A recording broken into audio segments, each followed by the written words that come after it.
Excuse me, are you Filipino? Yes po. Kilala po. Ako po si Aerob. Taga saan sa Pilipinas? Taga Cavite po ako. Yeah, taga Etibac to. Yeah.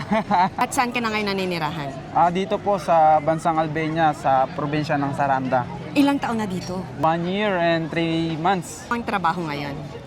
Dati po akong nasa hotel industry as a waiter. Ngayon po nakalipat po ako sa Albania as a bartender and barista po. Actually po dito ako nagtatrabaho ngayon dito sa area namin. Kaya po may mga kasama akong Pilipina, meron din po akong mabait na amo at gumagawa po kami ng crepes, waffles, and some cocktails for you. Tara po, silipin po natin yung saglit. Anong best seller nyo dito?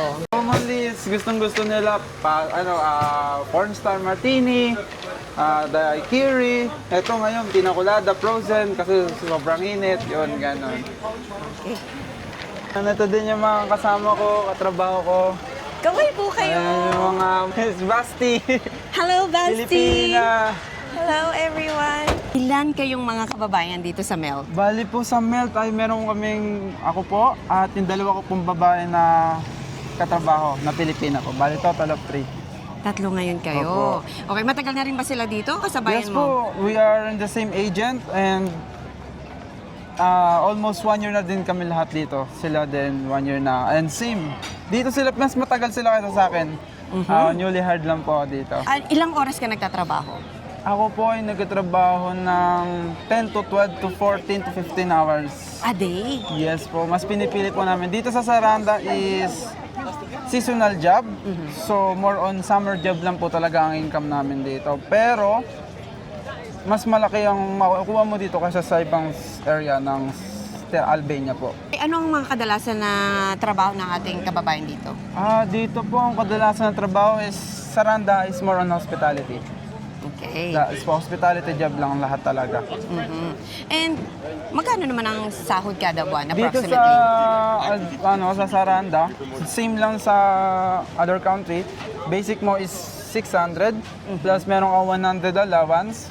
So sa overtime mo, for me, iba na yung payment. So you can get 1,000 to 1,300 every month. Ganun. Okay, ito ba free accommodation? Libre na po lahat. Electricity, accommodation, internet mo, free na lahat. Wala ka na pong babayaran. Oh. So keep mo na lahat ng pera mo. Kaya nga po, pag nasa Saranda ka, wala ka na magagastos kasi napakamura ng isda dito, mura ang mga gulay. Give us some of your background sa Pilipinas Yes. bago mag-abroad or bago mag-Albania. I was a electrical student po. Industrial Technology, major in electrical. Sa Kabsu Sikat. Shoutout po sa inyo.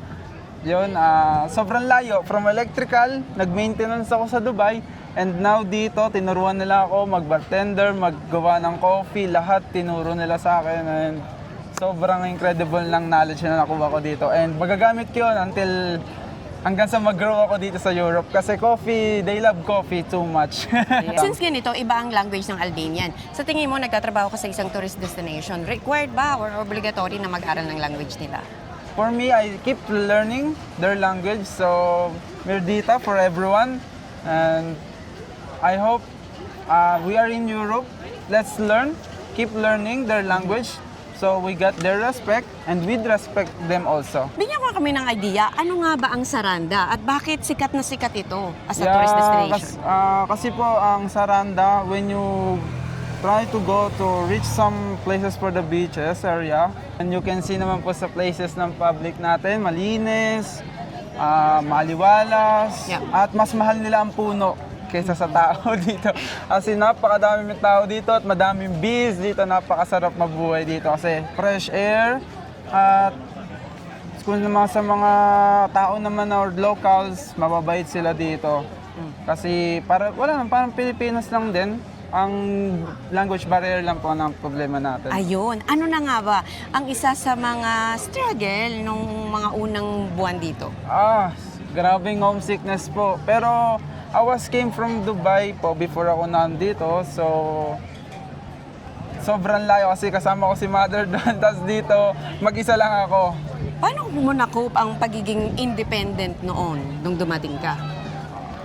Noong una, hindi talaga madali kasi nagulat din ako sa working hours, gano'n. Hanggang sa nasanay na lang ako na nasanay, which is na-adapt ko na lang din kung paano sila magtrabaho, paano sila magsalita, paano sila mag-approach, lahat. Hospitality, and I keep learning until now. Yeah, Okay. that's the key. Alright. Ano yung isa sa mga culture shock mo pagdating dito sa Saranda, Albania? Siyempre siguro sa places because galing akong Dubai, so alam niyo naman po ang Dubai. Doon lang din po sa culture naman. Yung hotel namin is meron silang mga Albanian tradition dance. Yun, natutuwan, masaya yun. Tapos, eto, wala ka talagang malls dito eh. So, all you have to do is to keep your money, that's it. Marami na bang Filipino dito? Kamusta ang Filipino community? Sobrang maganda mga Pilipino dito kasi sa amin po, ang amo namin, nagbibigay siya ng sometimes mas less na price sa ice cream. We have ice cream. So mga Pilipina pupunta dito, nag-take sila ng ice cream at nagbinibigyan po siya niya amo ng mga ice cream. Ganon, meron kami dito mga favorite na client. Lagi siya dito nagko-coffee na Pilipino. Dito siya nagre-rest, nag-wifi, siya nanonood. Since seasonal ang mga work dito sa Saranda, meron bang Filipino Association dito? Some community. Oo. Yes po, last Christmas gumawa kami ng Christmas party. Sobrang saya. Mga ilan na ang mga Filipino dito? Siguro pag summer nagta times 2 tapos lesson na lang ng winter. Kasi po syempre winter all closed eh. So ang commonly ngayon siguro sa napapansin ko sabihin natin 30 to 50, 75 people na nakikita ko na Pilipino. Dumadami na kami dito pag basta summer. Sa tingin mo ba as a tourist, safe, as a tourist at worker dito sa Saranda, Albania, safe ba maglibot, gumala kahit gabi? Yes, dito kita niyo naman po andyan ang police every time. Evening, umuwi kami ng 3 a.m. Wala kaming hassle, wala kaming situation. 4 a.m.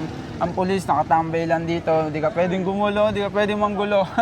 Wala kang magagawa kundi magpakasaya ka lang, yun lang. Enjoy mo lang and you are safe. And you can see on the beach areas, everyone is safe. O ano ma-advise mo sa mga kababayan natin na gusto rin at nangangarap mag-abroad? Dati lang din ako nangarap eh. Dati nanonood lang ako dito eh, real talk. Ngayon nandito na ako. So, samahan nyo lang ng pray sa taas, palagi. Even na anong hirap, pagod, sakripisyo yan, iyak. Palagi akong umiiyak, sikreto, lahat. Pray lang.